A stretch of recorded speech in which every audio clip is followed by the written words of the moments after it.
दोस्तों, आज हम बात करेंगे कोई स्टार के बारे में नहीं बल्कि एक स्टार मेकर के बारे में जिनके हाथों अनगिनत सुपरस्टारों का जन्म हुआ। भारतीय फिल्म इतिहास का ऐसा नाम जिन्होंने राज कपूर, भारत भूषण, मधुबाला, माला सिन्हा और तनुजा को फिल्म इंडस्ट्री में स्थापित करने में महत्वपूर्ण भूमिका निभाई।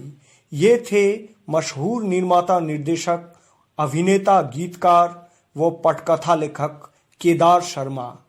केदार शर्मा जी का जन्म 12 अप्रैल 1910 को पंजाब के नरौल शहर में हुआ, जो अब पाकिस्तान के अंतर्भुक्त है।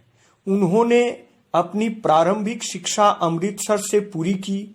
इसके बाद वे नौकरी की तलाश में मुंबई आ गए, लेकिन वहां काम नहीं मिलने के कारण वो अमृतसर वापस आ गए और अमृतसर के खालसा कॉलेज से ग्रेजुएशन की पढ़ाई पूरी की।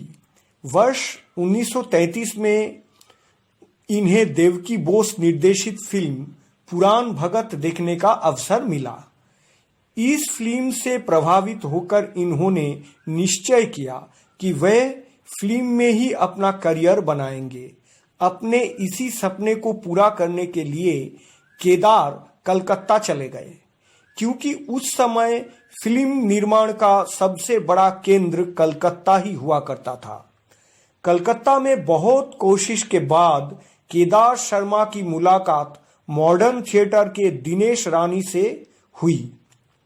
केदार शर्मा के फिल्मों के प्रति उत्साह को देखते हुए उन्होंने केदार से पूछा कि वे क्या काम कर सकते हैं। केदार शर्मा ने जवाब दिया कि अभिनय, गीत लेखन, कहानी लेखन से कोई भी काम कर सकते हैं, लेकिन इन कामों के लिए वहां लोगों की जरूरत नहीं थी। वहां जरूरत थी पोस्टर बनाने वाले एक पेंटर की।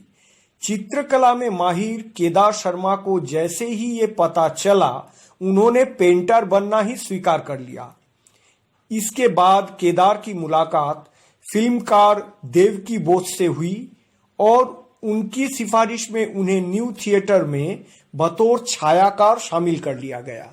वर्ष 1934 में प्रदर्शित फिल्म सीता बतौर छायाकार केदार की पहली फिल्म थी। इसके बाद न्यू थिएटर की फिल्म इनकलाब में केदार को एक छोटी सी भूमिका निभाने का अवसर मिला। इसके बाद वर्ष 1936 में प्रदर्शित फिल्म देवदास केदार शर्मा के करियर की अहम फिल्म साबित हुई। इस फिल्म में वो बतौर कथाकार और गीतकार की भूमिका में थे। फिल्म हिट रही और केदार फिल्म इंडस्ट्री में अपनी पहचान बनाने में कामयाब हो गए। बतौर अभिनेता इनकी फिल्म थी इनकलाब, पुजारिन, विद्यापति, बड़ी दीदी, नेकी और बदी। लेकिन उनके बेहद पतली आवाज उनके अभिनय की राह में रुकावट बन गई। इसका एहसास उन्हें खुद भी हो गया था, इसलिए उन्होंने अपनी प्रतिभा को फिल्म निर्माण के दूसरे क्षेत्रों में लगाया। वर्ष 1940 में हुई फिल्म तुम्हारी जीत, इसमें केदार शर्मा को फिल्म निर्देशन का पहला मौका मिला, लेकिन दुर्भाग्य से ये फिल्म पूरी नहीं हो सकी।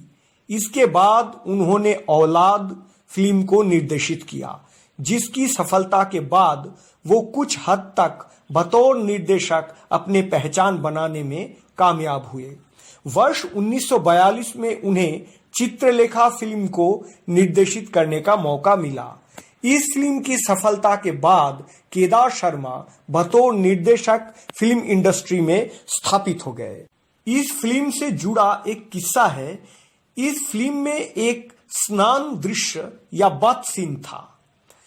फिल्म स्नान दृश्य के लिए भी चर्चित रही, जो फिल्म के अभिनेत्री मेहताब पर फिल्माया गया था। इस फिल्म के बाद मेहताब दर्शकों के बीच काफी लोकप्रिय हुई थी, लेकिन फिल्म के शुरुआत के समय मेहताब स्नान दृश्य या बाथ सीन के फिल्मांकन के लिए बिल्कुल तैयार नहीं थे। केदार ने जब मेहताब के समक्ष स्नान दृश्य के फिल्मांकन का प्रस्ताव रखा तो मेहताब बोली, ये सीन आप दर्शकों के लिए रखना चाहते हैं या सिर्फ अपने खुशी के लिए? केदार ने तब मेहताब को समझाया, देखो, सेट पर अभिनेत्री और निर्देशक का रिश्ता पिता पुत्री का होता है। केदार की ये बात मेहताब के दिल को छू गई और उसने केदार के सामने यह शर्त रखी कि दृश्य के फिल्मांकन के समय या पिक्चराइजेशन के समय सेट पर केवल वही मौजूद रहेंगे।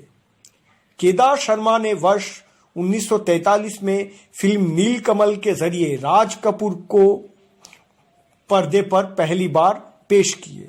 राज कपूर इससे पहले केदार के यूनिट में क्लैपस्टिक बॉय या क्लैपर बॉय का काम किया करते थे। फिर वर्ष 1950 में केदार ने फिल्म बावरे नैन का निर्माण किया और अभिनेत्री गीता बाली को पहली बार बतौर अभिनेत्री काम करने का अवसर दिया। वर्ष 1940 में ही केदार के एक और सुपरहिट फिल्म जोगन प्रदर्शित हुई। फिल्म के मुख्य कलाकार थे दिलीप कुमार और नरगिस। केदार शर्मा की एक विशेषता थी कि जिस अभिनेता अभिनेत्री के काम से वह खुश होते थे उसे पीतल की 2 अन्नी देकर सम्मानित किया करते थे। राज कपूर, दिलीप कुमार, गीता बाली और नरगिस को यह सम्मान प्राप्त हुआ था। उनके मारे हुए थप्पड़ और उनके द्वारा दी गई चवन्नियां जिसके नसीब में आई वो मशहूर हो गया। ये थे केदार शर्मा। फिल्म में हीरो बनने आए थे, लेकिन अभिनय के अलावा फिल्मों के जिस क्षेत्र में हाथ डाला कामयाबी ने कदम चूम लिए। केदार शर्मा काम के प्रति बेहद सख्त थे। वे अपने फिल्म के सेट पर जरा सी भी अनुशासनहीनता या इनडिसिप्लिन कामकाज बर्दाश्त नहीं करते थे। राज कपूर जब उनके आर्टिस्ट थे, बतौर सहायक थे, तब केदार शर्मा ने उनकी जरा सी चूक पर उन्हें थप्पड़ जड़ दिया। हमारी याद आएगी के सेट पर उन्होंने तनुजा को चाटा मारा था। इन्हीं केदार ने फिल्म नीलकमल से पहली बार राज कपूर और अभिनेत्री के तौर पर पहली बार मधुबाला को मौका दिया। बाद में भारतीय फिल्मी दुनिया में इन दोनों सितारे की क्या हैसियत बनी, ये बताने की तो जरूरत नहीं है। 1948 में केदार शर्मा ने फिल्म नेकी और बदी का निर्देशन किया। इसमें संगीत देना था स्नेहल भाटकर को, लेकिन रोशन नाम के एक नौजवान की कुछ धुनें केदार शर्मा को बेहद भा गई थी। लिहाजा फिल्म में रोशन को बतौर संगीतकार मौका मिल गया। उन्होंने भारत भूषण को चित्रलेखा में तब मौका दिया जब भारत भूषण काम के तलाश में कड़ा संघर्ष कर रहे थे। जब भारत भूषण एक स्ट्रगलर थे, तब उन्हें केदार शर्मा जी काम दिए। केदार शर्मा जी के एक और हुनर पर नजर डालते हैं।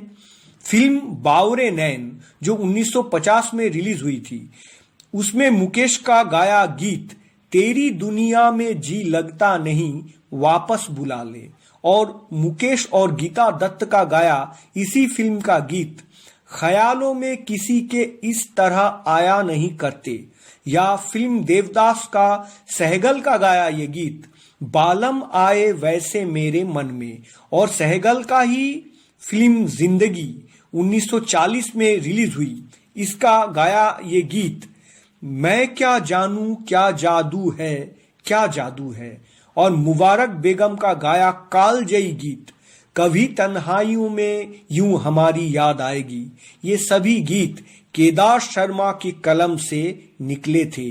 वो खुद ये सारे गाने के गीतकार थे। केदार शर्मा बच्चों के प्रति काफी संवेदनशील थे।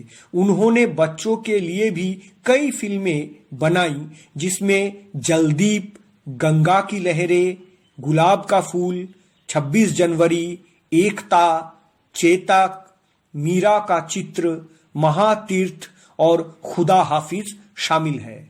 केदार शर्मा जी को कई पुरस्कारों और सम्मानों से नवाजा गया। राष्ट्रीय फिल्म पुरस्कार 1956 में सर्वश्रेष्ठ बाल फिल्म जलदीप के लिए उन्हें दिया गया। Indian film directors association life time achievement award से उन्हें नवाजा गया। भारतीय फिल्मों में उनके अहम योगदान के लिए सन 1982 में प्रधानमंत्री इंदिरा गांधी से उन्हें स्वर्ण पदक प्राप्त हुई और मरने के बाद मरणोपरांत महाराष्ट्र सरकार द्वारा राज कपूर पुरस्कार 1999 में दिया गया। लगभग 5 दशक तक अपनी फिल्मों के जरिए दर्शकों के दिल पर राज करने वाले फिल्मकार केदार शर्मा 29 अप्रैल 1999 को इस दुनिया को अलविदा कह गए।